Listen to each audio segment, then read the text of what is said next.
A very good morning to all students. Once again, we are coming to introduce a new topic of class 12th accountancy. As you know very well, in the last few videos, we discussed a very important chapter that is an accounting for share capital.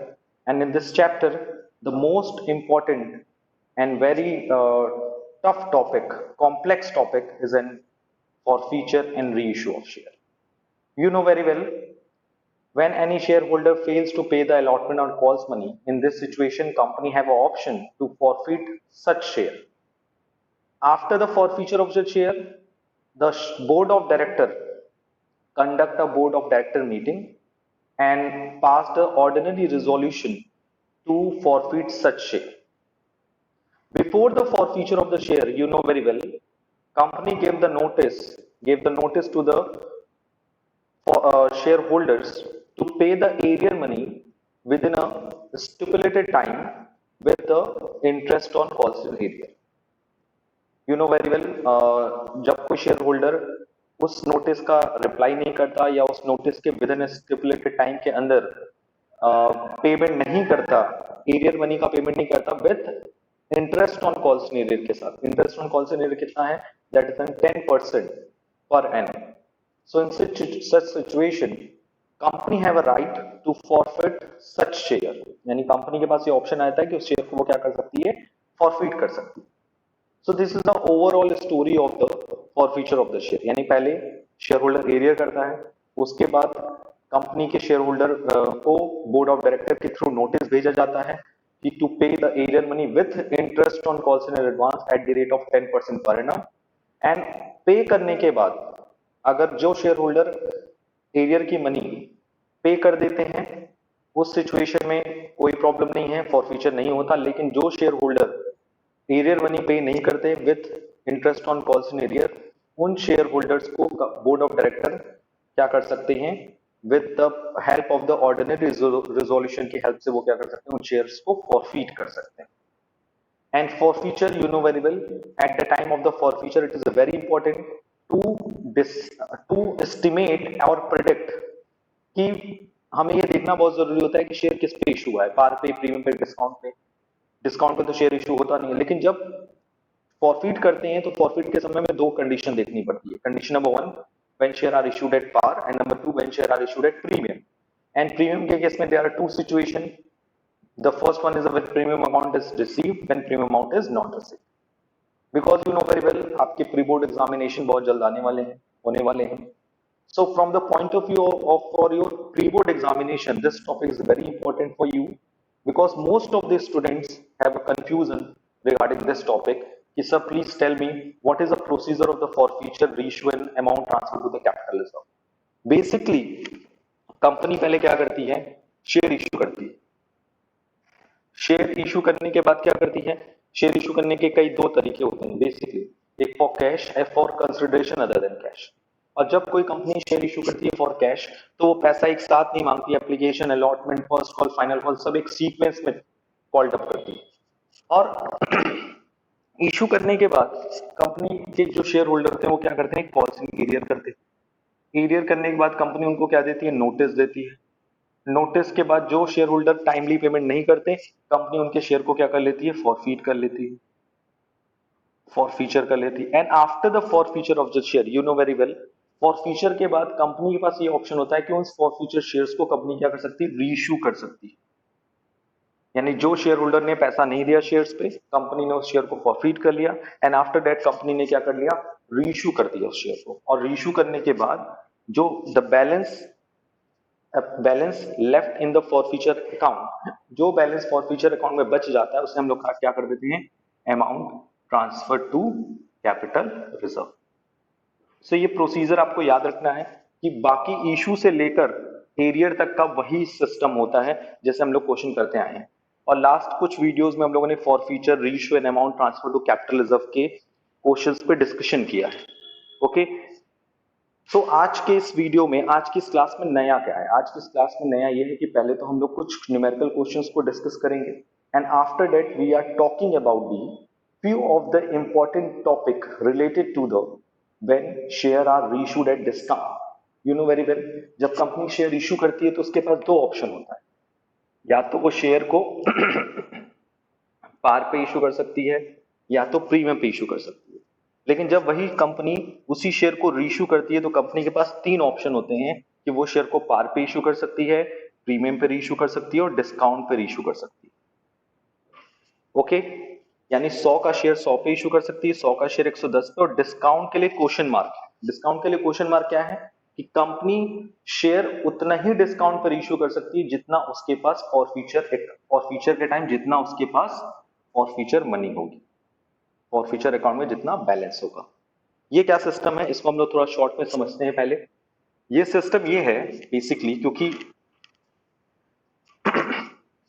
You know very well, CBSE ने latest sample paper भी release कर दिया है और मैंने आपको उसको related information भी कम्युनिकेट किया था कि आपको सारे रिवीजन टेस्ट, जो भी आपके रिवीजन टेस्ट पेपर हुए हैं, जो भी आपके प्री बोर्ड होने वाले हैं, तो उसके पहले आपको सीबीएसई का जो लेटेस्ट 9 अक्टूबर को जो सैंपल पेपर रिलीज हुआ है विद द मार्किंग स्कीम, उस सबको बहुत अच्छे ढंग से एनालाइज करना बहुत जरूरी है, क्योंकि क्वेश्चन का जो पैटर्न है वो तो सेम लास्ट ईयर के बेसिस पे है, बट उसमें जो न्यूमेरिकल क्वेश्चंस हैं वो थोड़े से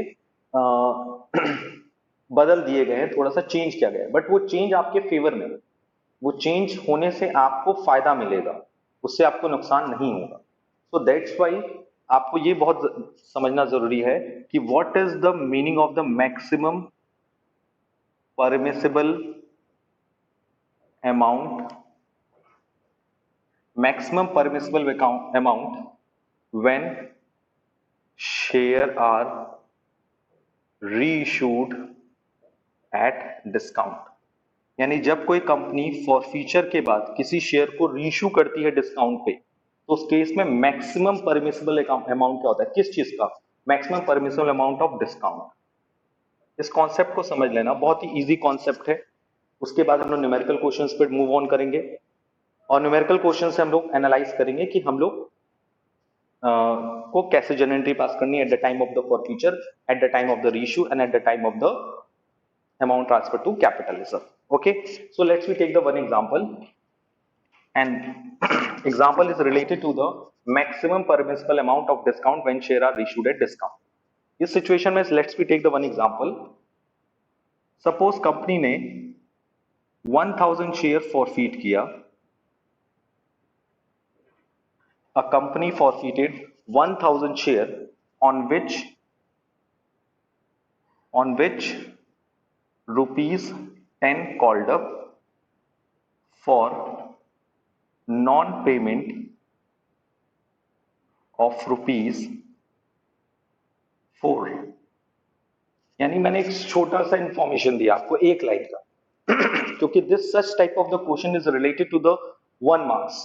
बेसिकली इस तरह के क्वेश्चन 1 मार्क्स में ज्यादा पूछे जाते हैं कि 1000 शेयर कंपनी ने फॉरफीट किया जिसपे 10 रुपए कॉल्ड अप था और जिसपे नहीं मिला था 4 रुपए। यानी अगर आप इसको फॉरफीट करोगे तो एंट्री क्या करोगे, when we forfeit such type of share, so the entry will be share capital account debit to share forfeiture to calls in arrear. Capital में कितना लिखते हो, कितना मांगा, तो कितना मांगा आपने 1000 शेयर रुपीज में 10 रुपीज कॉल्ड अप किए, सो आपने कॉल्ड अप किया टोटल 10,000। शेयर फॉरफीचर में आप कितना लिखते हो, शेयर फॉरफीचर में लिखते हो कितना मिला, तो अगर लिखा है क्वेश्चन में नॉन पेमेंट ऑफ ₹4, यानी 4 रुपए नहीं मिला, यानी कि 4 रुपीज अगर आपको नहीं मिला कितने शेयर पे 1000 पे, तो 4000 नहीं मिला होगा तो मिला कितना होगा 6000। यानी 10,000 में 4000 नहीं मिला तो कितना मिला आपको 6000 मिला। अब जब कंपनी इसी क्वेश्चन के अगर ये ऐड कर दे, सेम क्वेश्चन इज देयर और question is asking about you कि 1000 share forfeited on which 10 rupees called for non payment of ₹4, जिसपे 4 रुपए नहीं मिला, उसी अगर हम पूछ दें what is maximum permissible amount of discount and reissue price of share at the time of reissue. Listen carefully, बहुत ही ध्यान से, देखने में छोटा सा क्वेश्चन है बट आपको ये थोड़ा सा कंफ्यूज करेगा। कह रहे हैं 1000 शेयर आपने फॉरफीट किया जिसमें आपने 10 रुपए मांगा था, जिसमें आपको नहीं मिला था 4 रुपए, यानी अपने फॉर फ्यूचर के टाइम एंट्री क्या पास की थी, share capital debit 10,000 to share for future 2% arrear, यानी 10,000 में 6,000 मिल गया, 4,000 नहीं मिला। अब आपसे यही क्वेश्चन पूछ रहा है कि what is the maximum permissible amount of discount, यानी सबसे ज्यादा डिस्काउंट आप कितना दे सकते हैं, and reissue price of the share at the time of the reissue, यानी कि आपको दो चीजें बतानी है, सबसे ज्यादा डिस्काउंट आप कितना दे सकते हो और कितना रीइश्यू प्राइस मैक्सिमम रख सकते हो। यानी सबसे रीइश्यू प्राइस का मतलब कितने पे फिर से आप इसी शेयर को रीइश्यू कर सकते हो। तो मैंने आपको बताया था कि कंपनी उतना ही डिस्काउंट दे सकती है जितना उसको प्रॉफिट होता है।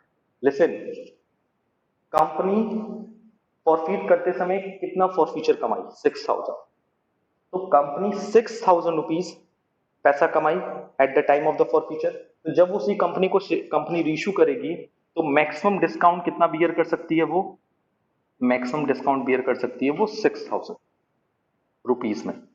और पर शेयर अगर हम देखें तो 6,000 डिवाइडेड बाई कितने शेयर हैं, 1,000, सो मैक्सिमम डिस्काउंट वो कितना बियर कर सकती है, 6 रुपीज।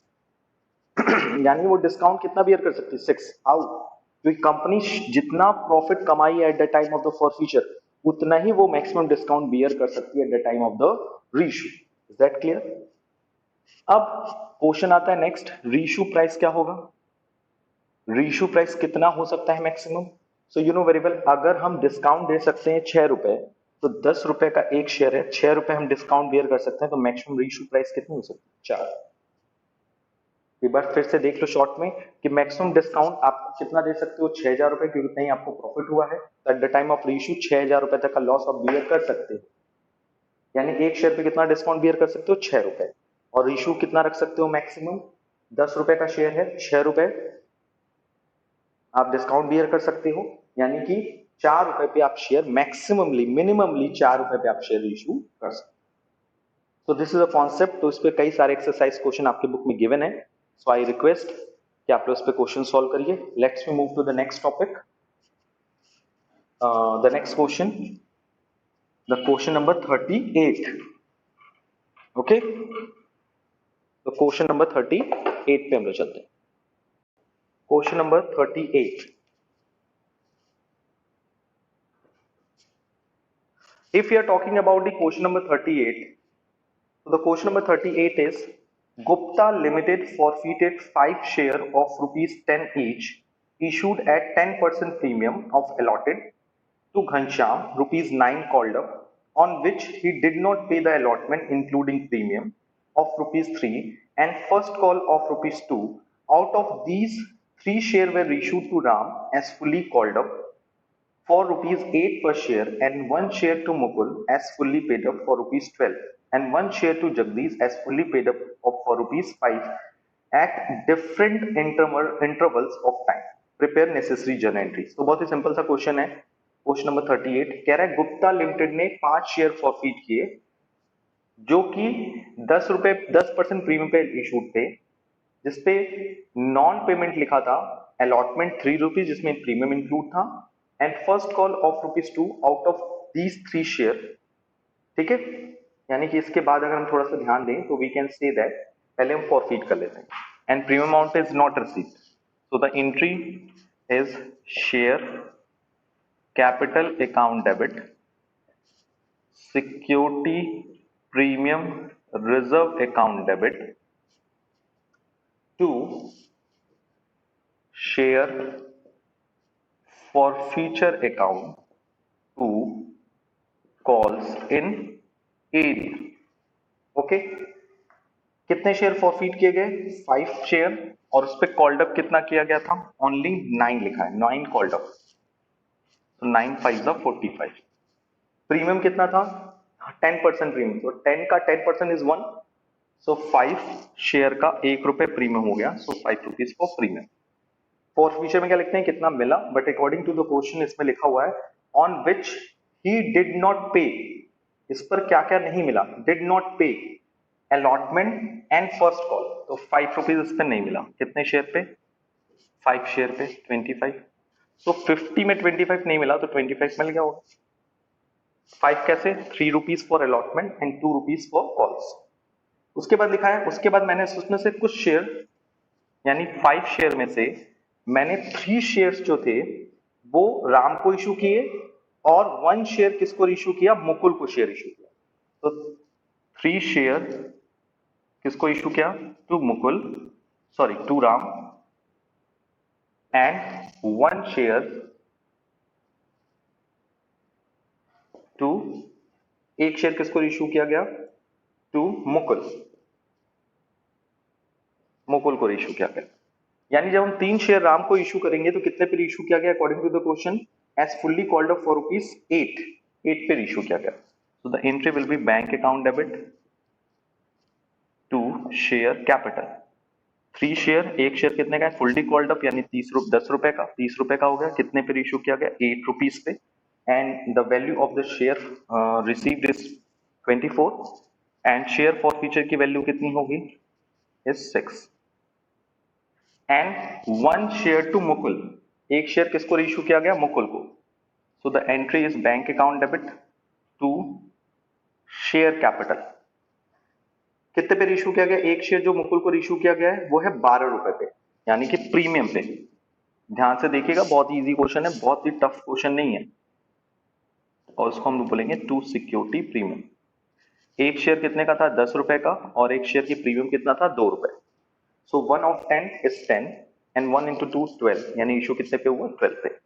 यानी ये इशू किया गया 8 पे और ये इशू किया गया 12 पे, यानी ₹2 for premium. Next is and 1 to Jagdish as fully paid up for ₹5 at different time. और एक और शेयर जो बचा हुआ था, टोटल शेयर कितना फॉरफिट हुआ था, 5, जिसमें 3 शेयर राम को, एक शेयर मुकुल को, और अभी कितने शेयर बचे हैं, एक और बचा हुआ है।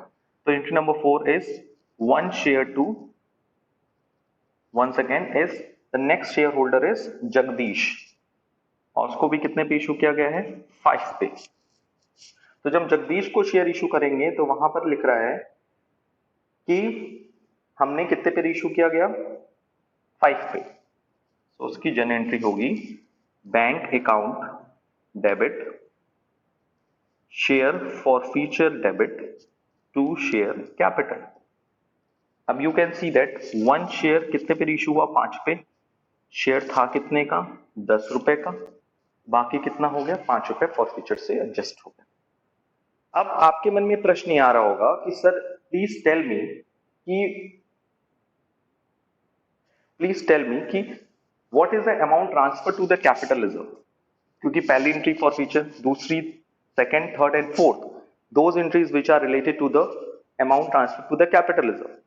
So entry number 5th will be a amount transfer to the capital reserve. हम capital reserve में amount को transfer करेंगे, and amount transfer to the capital reserve will be a, yes, कैसे find out करेंगे, आपको कितना प्रॉफिट हुआ था फॉर फ्यूचर पे, 25, और आपने कितना रीशू की, रीशू पे कितना कितना यूज कर लिया, 6, 16 एंड 21, यानी 25 में से आपने ₹21 मतलब क्या कर लिया, यूज कर लिया। अभी आपके पास कितना बचा है, ₹4। So the ₹4 will be transferred to the, is that clear, 25 is a forfeiture, जिसमें से आपने इशू कर लिया 6, 16 एंड 5, 21, ₹4 बैलेंस बचा, and it will be transfer to the capital share for future debit to capital reserve, and this will be known as the ₹4 for the capital. Simple सा, क्योंकि at the time of the forfeiture हमें फायदा कितना हुआ था, 25, और reissue के time हमने कितना एडजस्ट कर लिया, 6, 16 एंड 5, 21, सो बचा कितना, ₹4 which will be transferred to the capital reserve. So this is the solution of question number 38. Please note down this solution in your copy properly. Question number 43 says that Blackstone Limited issued 10,000 equity share of ₹10 each at a premium of 3 per share. So how many share are there? 10,000 share at the rate of 10 each at ₹3 premium. कितने premium था, 3, जिसमें से कह रहा है 5 on application on allotment is 5, and on calls balance value. Okay, so the balance is 3. How? Because of 10 का share 3 rupees premium पे issue हुआ है, तो कितना उसका इशू प्राइस होगा? 13. This is on face value, this will be the premium and this will be the issue price. Issue price will be 13. Application 5, allotment 5, तो total value is 13, so that's why calls value is 3. And जिसमें question में कह रहा है कि allotment पे premium include है, सो 3 रुपए प्रीमियम का हो गया होगा, 2 रुपए किस चीज का होगा? शेयर का होगा, बिकॉज 3 रुपीज क्या है? प्रीमियम का. The next information is all the share are offered were applied for allotment. सारा शेयर इशू हुआ. All the money due on allotment was except on 200 share. कह रहा है सारा पैसा मिल गया बट 200 शेयर नहीं मिला, 200 शेयर पे पैसा नहीं मिला. Call was made, all the amount was due on was received accept 300 share. यानी एरियर भी हुआ है इस क्वेश्चन में. कहां कॉल्स इन एरियर हुआ है? So according to the question calls in arrear दो जगह हुआ है, अलॉटमेंट पे भी और कॉल्स पे. अलॉटमेंट पे कितने शेयर होल्डर ने पैसा नहीं दिया है? ऑन अलॉटमेंट 200 शेयर होल्डर्स ने पैसा नहीं दिया है. And if you are talking about the calls, तो 300 शेयर होल्डर ने पैसा नहीं दिया है. नेक्स्ट, अलॉटमेंट पे कितना रुपया नहीं मिला होगा? 5. और कॉल्स पे कितना नहीं मिला होगा? 3. So total is 1000 area on allotment and 900 on calls is area. Okay. Directors forfeited 200 shares on which both allotment and call money were not received. Directors ने क्या डिसाइड किया? Directors ने डिसाइड किया कि वो forfeit करेंगे. How many forfeited share? Is 200 share. यानी 200 share from where? From allotment and from calls. यानी जिसपे कितना रुपया नहीं मिला होगा? 5 रुपए अलॉटमेंट का और 3 रुपए कॉल्स पे. यानी जिसपे अलॉटमेंट नहीं मिला होगा और कॉल्स नहीं मिला होगा. सबसे पहली एंट्री किस चीज से होती है? सबसे पहली एंट्री होती है एप्लीकेशन से. तो bank account debit to share application. How many share is? 10,000 and what is the application money? Is 5, so the value is 50,000. Second entry, you know very well, application money को हम लोग कहां transfer कर देते हैं? Capital में. So the second entry will be a share application to share capital is 50,000. Entry number 3 which are related to the allotment. And you know very well, allotment के साथ प्रीमियम है. अलॉटमेंट के साथ क्या है? Premium. So the entry will be a allotment is share allotment debit to share capital and to security premium reserve. अब इसमें clear करना है, 3 रुपए प्रीमियम का है, 2 रुपए शेयर का है. तो 10,000 into 2 for share and 10,000 multiplied by 3 for premium. So 20,000 for the share capital and 30,000 for the premium and total value is 50,000. Application में ऐसा नहीं था क्योंकि एप्लीकेशन में प्रीमियम नहीं था, बट अलॉटमेंट में प्रीमियम था.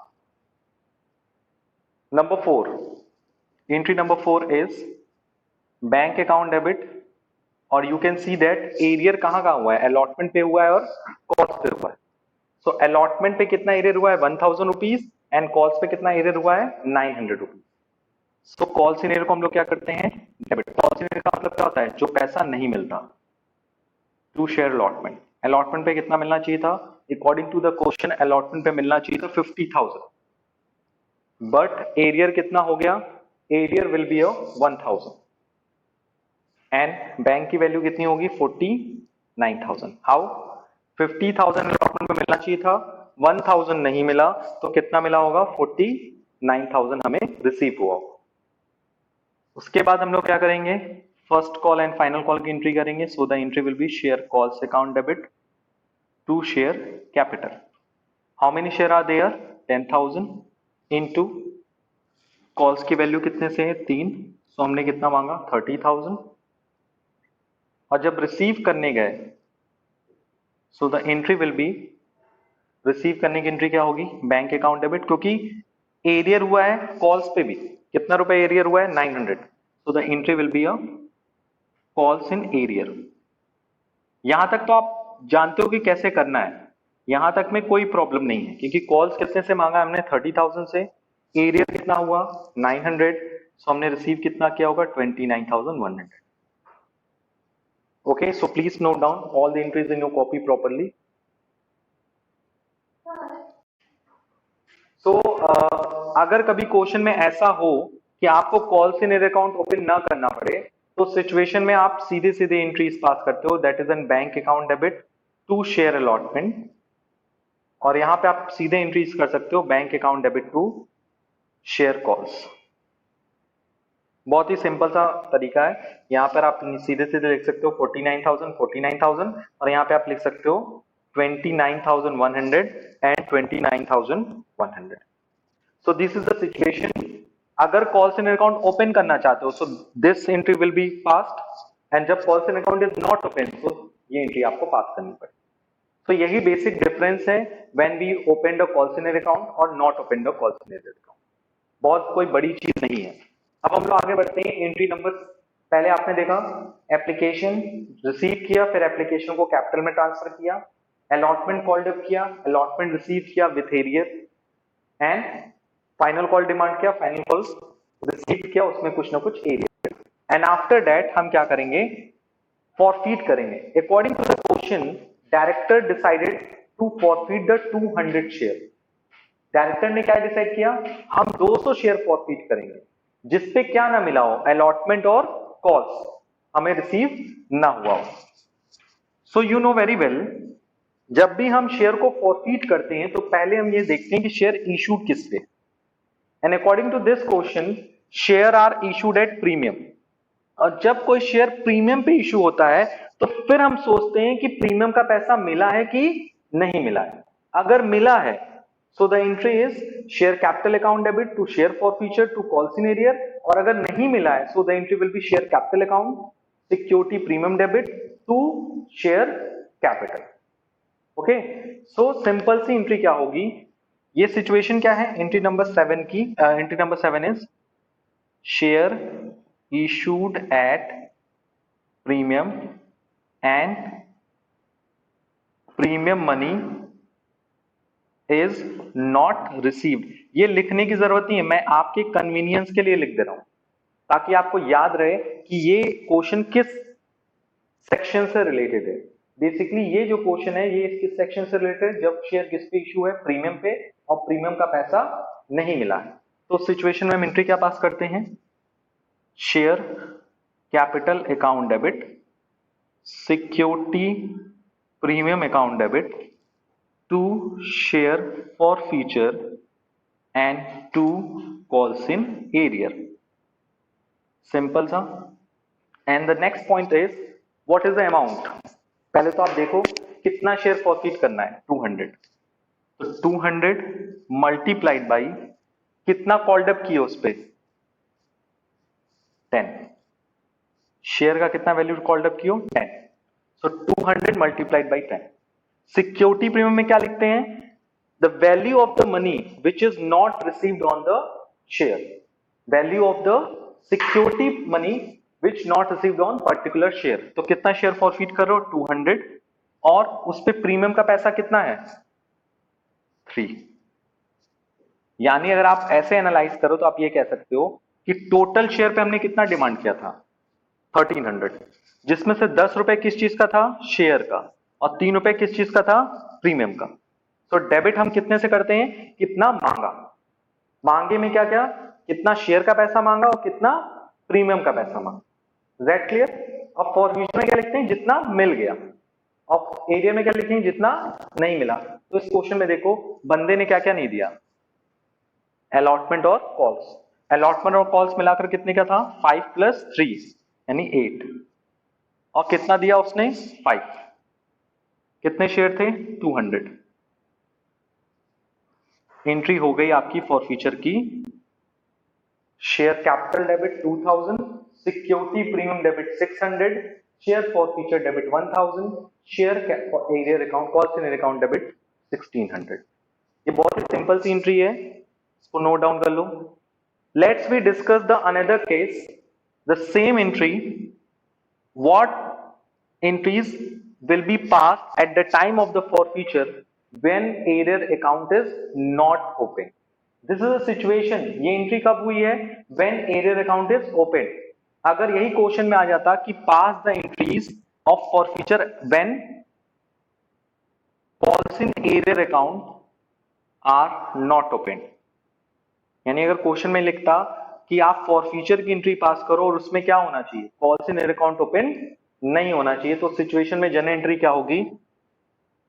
Share capital debit, security premium account debit, to share forfeiture, to share allotment, to share calls. अब ये मन में आ रहा होगा सर कि ये क्या हो गया है, कुछ समझ में नहीं आ रहा है। देखो, upper part will be same, share capital and premium same रहेगा 2600, फॉरफीचर भी सेम रहेगा। चेंजेस कहां होता है? एरियर में। एरियर की जगह हम वो अकाउंट क्रेडिट कर देते हैं, लिसन केयरफुली, एरियर के बाद जगह पर हम वो अकाउंट क्रेडिट कर देते हैं जिस पर पैसा नहीं मिला है। जैसे अकॉर्डिंग टू द क्वेश्चन, बंदे ने कहां कहां पैसा नहीं दिया? अलॉटमेंट एंड कॉल्स, तो हम एरियर की जगह क्या लिख देंगे? To share allotment, to share calls. And allotment का कितना मनी होगा? अलॉटमेंट का मनी होगा 200 मल्टीप्लाइड बाई 5, 1000। एंड कॉल्स के सामने क्या लिख देंगे? 2000 मल्टीप्लाइड बाई 200 मल्टीप्लाइड बाई 3, 600। अगर आप दोनों को कंबाइन करो तो कितना आएगा? 1600। और कॉल सेंटर भी कितना आ रहा है? 1600। इट मींस जब भी कॉल सेंटर अकाउंट ओपन नहीं होता है तो सिचुएशन में हम क्या करते हैं? सीधे सीधे उन सारे अकाउंट को क्रेडिट कर देते हैं जिस अकाउंट पर हमें पैसा नहीं मिला है। Okay, so please note down. So I hope today we cleared a various practical problem related to the issue for feature and reissue of the share. And in today's video, we discussed the very important topic, that is what is the maximum permissible amount of discount and what is the minimum reissue price of the share after the forfeiture of such share. Okay, so आज के लिए thank you, thanks a lot and take care.